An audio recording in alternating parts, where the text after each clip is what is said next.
Thank you very much for your very kind introduction. Ladies and gentlemen, dear friends, adolescent reproduction is a difficult field because it is something like a neglected child of gynecology. And I don't know exactly what you know about it, so it's not so easy to find the slides and select the slides you perhaps don't know or you know already too well. I think I start at the beginning, that is menarche, and you know that from between 1840 and 1960, menarche came down from about 17, the age of 17, to the age of 13. In some regions, especially in the States, it's even lower today. So we have a change that is very important for the young ladies, because mentally sometimes they are still a child, and physically they are full women. Of course, we need a criterion to judge at which stage they are, and all over the world, the Turner stages are still the classical stages we use to define where a patient is. You see here the Turner stages for breast development and for pubes, and we have to know that there is not always the same sequence between these developments. So you can have a young patient that is on stage 4 for breast, but on phase 3 for the pubical area, or vice versa. There are several definitions for delayed puberty. I show you the two simple ones first.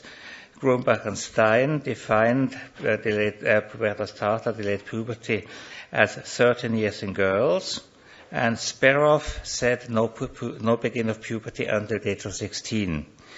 And both agreed that you should start further evaluation at the age of 14.5. And then we have the pediatrician's definition, a little bit more complicated, saying that more than 2 to 2.5 standard deviations later than normal mean age of onset of puberty. But again, and that is the important thing, the pediatricians agree too that we should start further evaluation at the age of 14.5. So finally, the definitions are not important. What is important is when you should start to investigate. What is the incidence of delayed puberty? We think it's about 2.5% of the whole population. That doesn't seem a lot, but for the girls concerned, it is a very important thing if they are behind the average evolution in their class. The major differential diagnosis of delayed puberty is the constitutional delay. So that is not a disease, that's not a particularity, sometimes linked to the family. In this case, we can expect normal fertility later. So the conditio sine qua non for normal pubertal development is the intact hypothalamic pituitary ovarian axis, with these three niveaus, hypothalamus and the pituitary, LH, FSH, and the ovary having the feedbacks. And the center, the pulsatile center, is the nucleus acquatus that you know well. How functions the activation of this whole system throughout development? What is largely underestimated is that we have activation already very early in fetal life, and that in neonatal life we have something like a mini puberty. And that explains why some girls have some milk production even from their breasts, because the axis is activated. If you have an absent GnRH, nothing happens, no mini puberty. If you're going to the right part of the slide, you see that normal puberty follows the mini puberty, then it is a complete disactivation, active inhibition of the axis, then this inhibition is taken away and you have the normal puberty. You may have delayed puberty in the constitutional way simply by delaying the release of the activation of the axis. In pathological cases, you have a partial activation or an absent activation. So in fact, it's quite simple and logical. Here you see the same slide you have seen before. The center is identical, but showing the other factors coming in. Again, we have here the nucleus acquatus, and here several important newly detected neurons are intervening, like the kiss peptide neurons.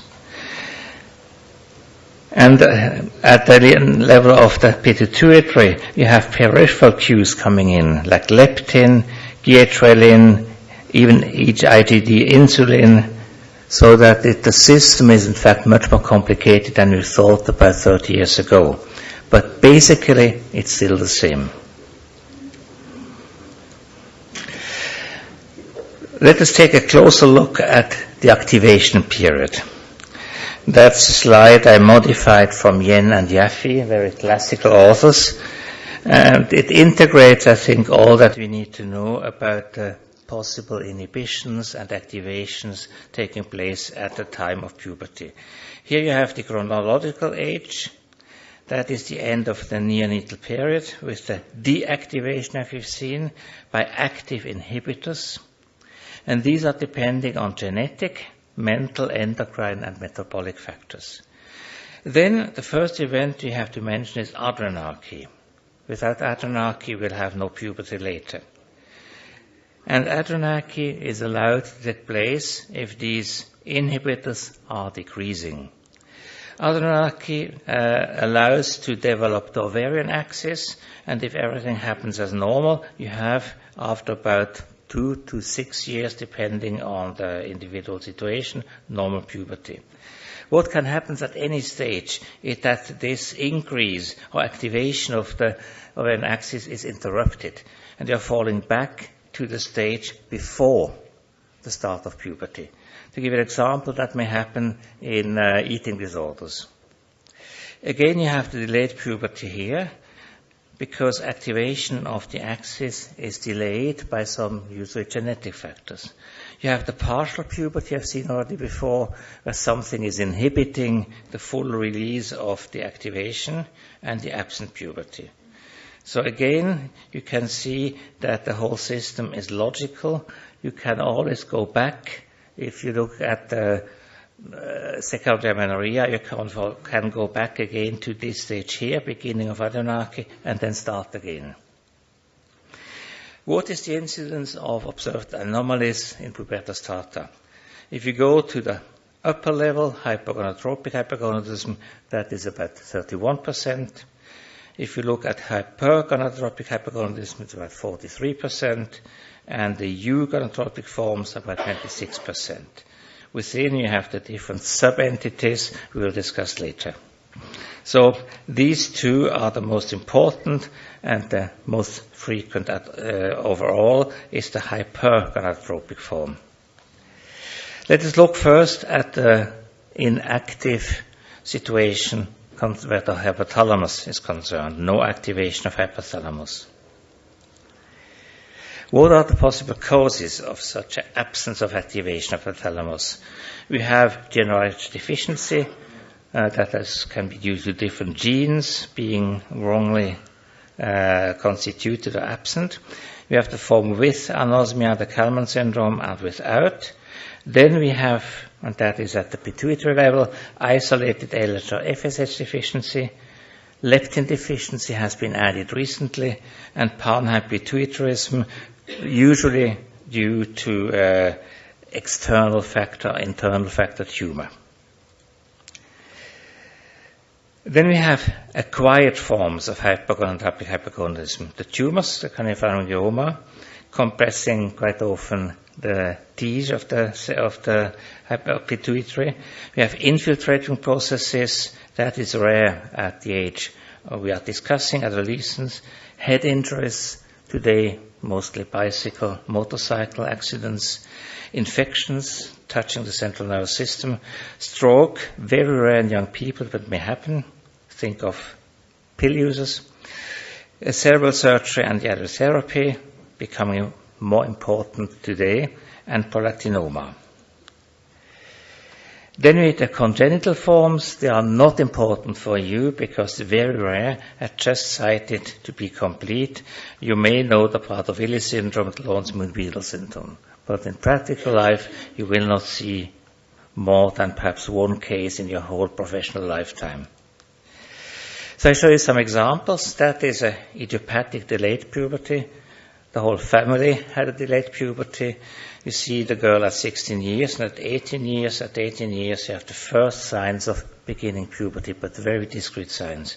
So that is not dangerous at all. This girl will have afterwards a completely normal reproductive life.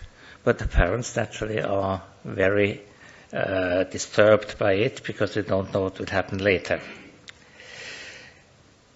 How can you distinguish this form we have seen here, the idiopathic familial form, from other forms? The best test to be available today is basal inhibin B. If you have very low levels, that might be the sign of a idiopathic hypothalamic hypogonadism. But if you go to the literature, there's not one test that is recommended to be used in clinical routine. Inhibin B2 is not meant to be used in individual case because the data are not so reliable for the individual patient. So we are at a loss. Then we have the Kalman syndrome, prevalence 1 to 50,000. In boys, it's much more frequent. You have an absent normal adrenarche and the absence of delayed puberty because the gonadal axis is not coming in. And of course, because you have absent puberty, you have no signs, the classical secondary sexual characteristics. That has been the classical test you find in all textbooks. You give your patient something to smell and she will not recognize it. But only 5% are anosmic, and that's much less than we think. So 95% will smell normally, and nevertheless they have a Kalman syndrome. You know how it functions, the form with anosmia, the nucleus aquatus and the bulbus olfactorius have the same origin, and if one is touched, the other may be touched too. Then we have to define, or try to define, the hypogonadotropic hypogonadism, the isolated form. You see here the definition. So it is a definition that sounds very nice, but you cannot do anything with it because you have nothing to seize it. Here you have a completely different phenomenon. This boy has the same age as this boy. He should have the same height. But this boy came from a very difficult social milieu. So he had a psychological delay of puberty. And the psychological difficulty might be sufficient to block puberty completely. That is underestimated too. And you find these situations especially in slums and sometimes in difficult family situations. Another way to have a delay in pubertal development is to doing too much sport before puberty. Just to show you that the miles you are doing per week is not decisive, I show you this example. You have swimmers and you have runners. Both are doing exactly the same performance, the same miles per week. Swimmers have a different constitution. Nothing happens. They have a normal development, and afterwards they have a low risk of amenorrhea. But runners, you know the type, you see them before you, they will have difficulties.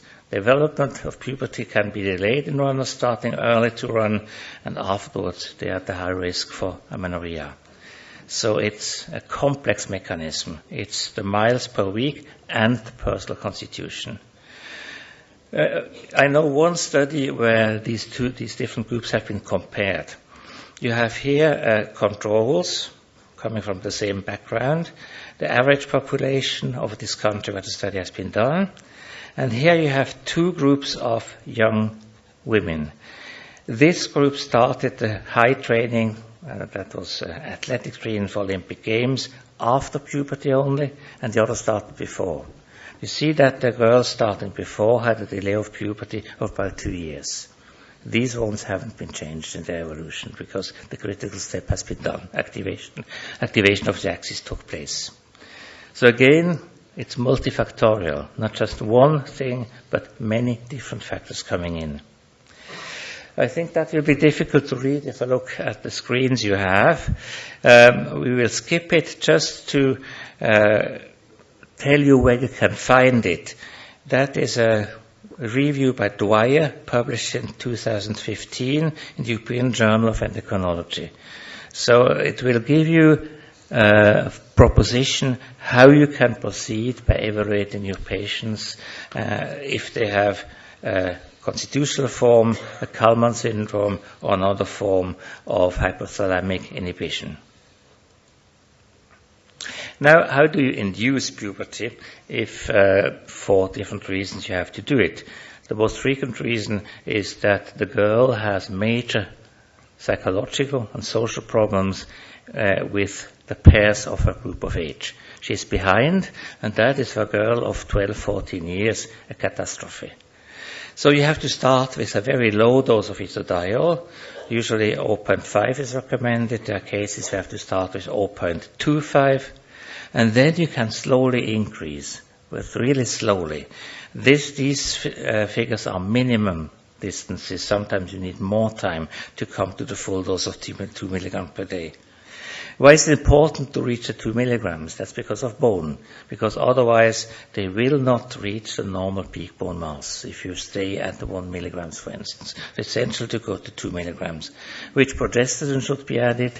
Again, you should take a neutral progesterone, and we do usually use dydrogesterone. Progesterone is not so easy at that group of age because you have to take 2 different pills instead of one. There are no combinations.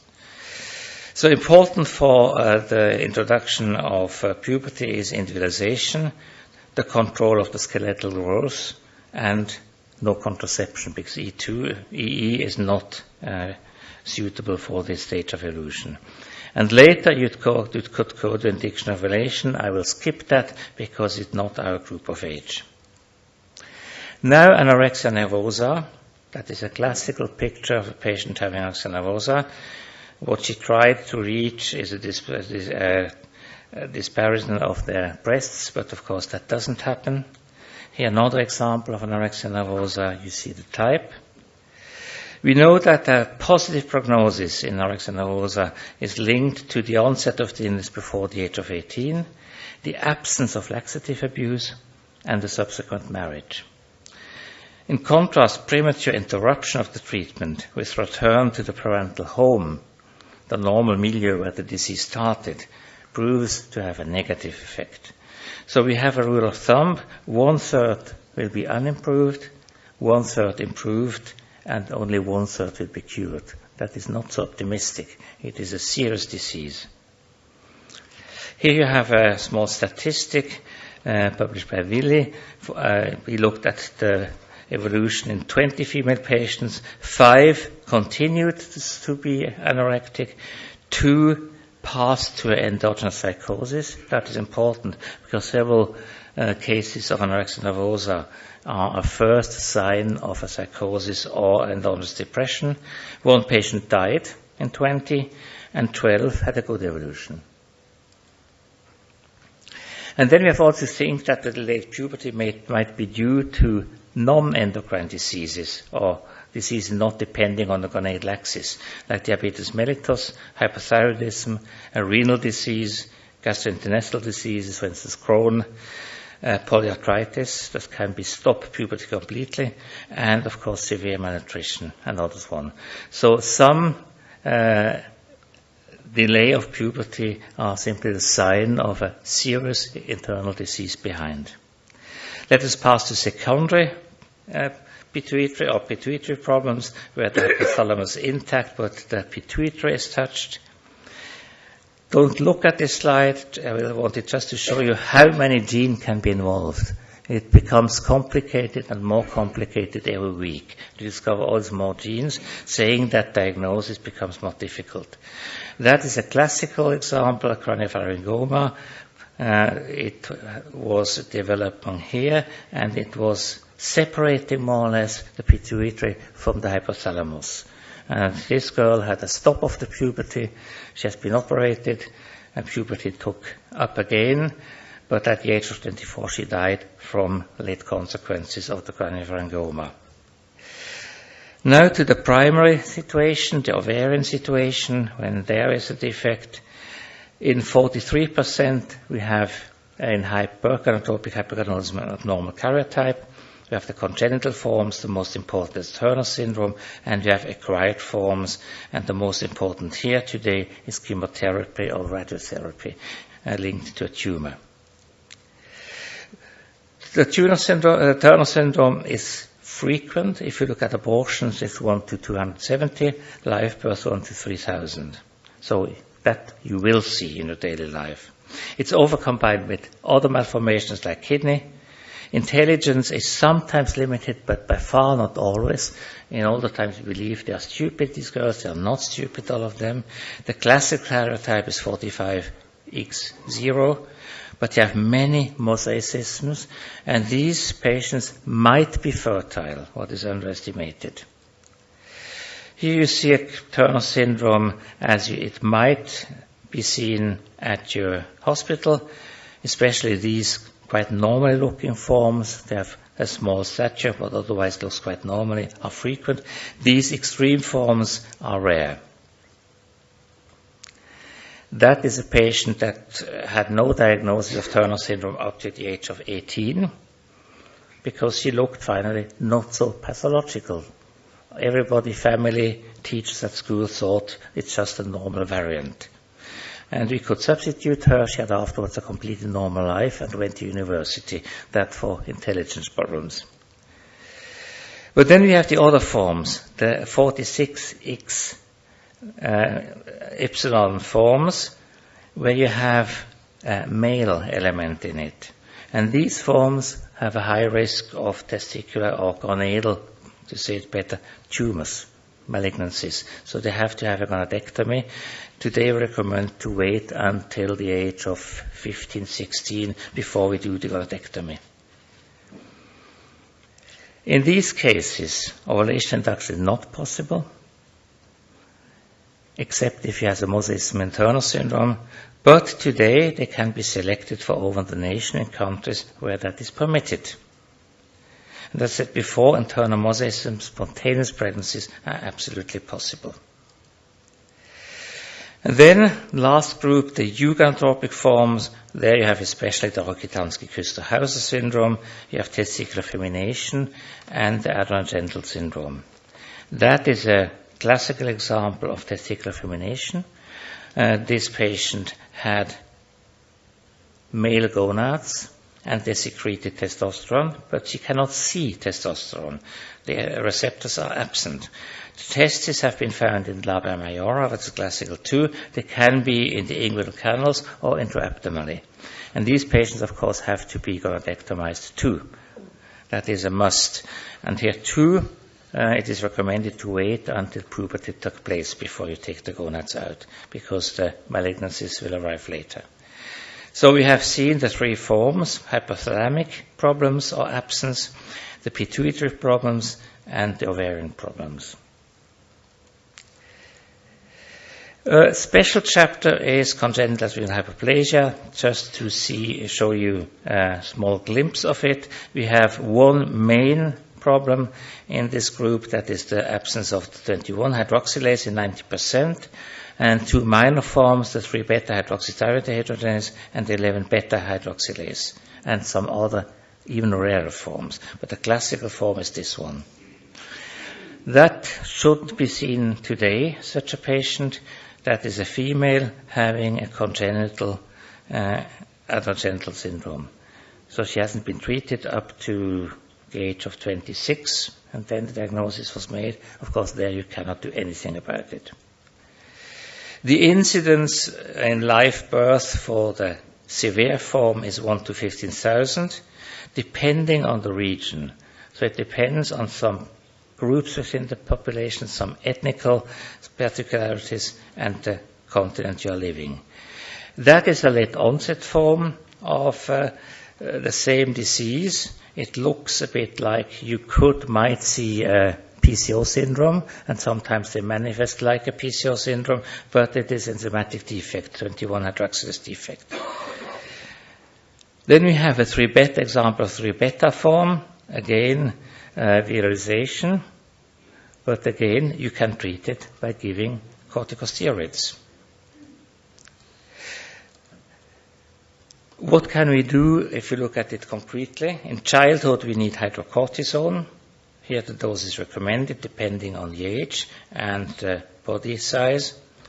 In salt-losing forms, you have to add fludrocortisone. That are the severe congenital forms. And as an alternative in adults, you may pass to prednisone or dexamethasone, sometimes better supported by an adult person. Peak bone mass, we did already mention it. One of the main reasons for low bone mineral density in the high age, 60 to 80, is an absent or not normal peak bone mass. And that may be to delayed puberty or absent development or not sufficient substitution at that age. Just a short glimpse on the pill. We know that if you have a pill or if you give EE alone at a dosage of 15 micrograms or less, you have a bone loss. If you have 25 micrograms or more, you have a net bone gain. And in between, it depends on the other circumstances personal to this patient. And here you see the problem with the modern pills, the low-dose pills. That has been a study where several pills have been compared. You have here in red the 30 microgram pills, and you have in blue, less than 30 micrograms. In blue, you have the pills having 30 to 35 micrograms. You see there's a difference in peak bone mass. And I would say that you shouldn't give a low-dose pill to a patient having an unstable cycle. So the stable cycle has to be completely mature and completely regular to be allowed to use a low-dose pill. Otherwise, you risk insufficient peak bone mass. Last, very small chapter, transperson adolescence. There we have a change in our mentality.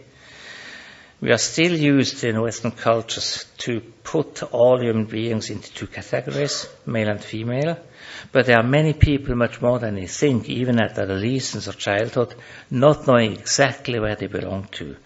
They may feel 1/3 female, 2/3 male. They may feel completely female or completely male, independent of the physical sex. These people, of course, live in psychosocial tensions because they are not happy with the difference, discrepancy between how they look and what they feel. And then we have discovered now that some of these young people don't want to take a decision at the early age. They want to see where they are going. And childhood psychiatrists are of this opinion too. Others push to take a quick decision, and that is not only the good one.